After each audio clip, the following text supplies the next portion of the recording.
দিলীপ ঘোষের ব্যাপারটা আলাদা দলের ব্যাপার, আমরা তো আলাদা দল, তো সুতরাং এটা অন্য দলকে কি কাকে ডাকবে তাদের ব্যাপার। কিন্তু এটা ঘটনা যে দিলীপ ঘোষকে যারা ডাকেনি, তো দিলীপ ঘোষের এবারের যদি সত্যি আমন্ত্রণ থাকে, তো তার মানে তো দিলীপ ঘোষ যারা আগের বার ডাকেনি তাদেরকে উনি হারিয়ে দিলেন ফু দিয়ে, ফু যা এবার আমি যাব। এই তো দিলীপ ঘোষ সুকান্ত বাবুদের উড়িয়ে দিলেন। দিলীপ ঘোষকে আগের বার ডাকেননি, সুকান্ত বাবু প্রেসিডেন্ট ছিলেন, শ্রমিক বাবু জায়গা দিয়েছেন। তো দিলীপ ঘোষ একজন সিনিয়র বিজেপির, তাদের সঙ্গে আমাদের আইডিওলজিক্যাল ব্যাটল, আদর্শগত লড়াই।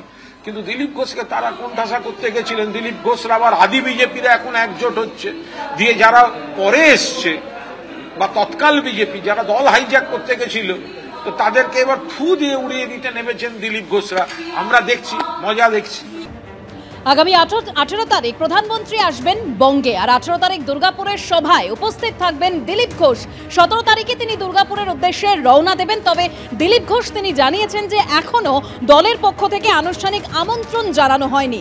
দুর্গাপুরে দিলীপ ঘোষ তিনি গেলেও মঞ্চে থাকবেন কিনা তা নিয়ে এখনো ধোঁয়াশা রয়েছে।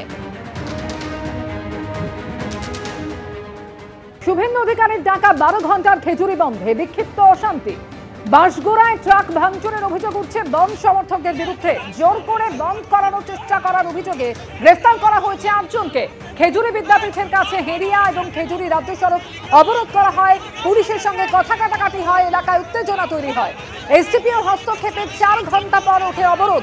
সকাল থেকে খেজুরিতে দোকানপাট বন্ধ রয়েছে, শুনশান রাস্তাঘাট। খেজুরির বিজেপি বিধায়ক শান্তনু প্রামাণিকের নেতৃত্বে মিছিল হয় এলাকায়। এলাকা জুড়ে পুলিশের কড়া নজরদারি।